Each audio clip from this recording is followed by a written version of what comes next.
Hi, I'm Rachel. Today I will show you how to use the share code feature on LandStar 8 to share the project file from one handheld controller to another. It's easy to do this without having to use the data cable and computer for data transfer. First of all, we tap Projects. Right-select the project we want to share. Tap the yellow sharing icon. Tap Share by Sharing Code. The first time we use the sharing code, we need to use our cell phone number to log in. According to our country, tap Region, select the country code. For example, I choose China. Continue to enter the cell phone number. Tap Send to get the verification code. Continue to tap OK. Enter the verification code on the cell phone.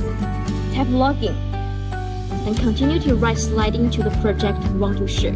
Select the sharing icon. It will generate a sharing code.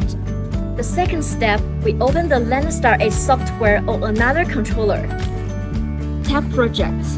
Tap the cloud icon. Tap From Sharing Code.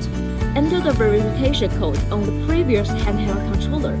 Tap Get Success. Tap Use. The project will be transferred from one handheld controller to another one, and you can use it on this controller.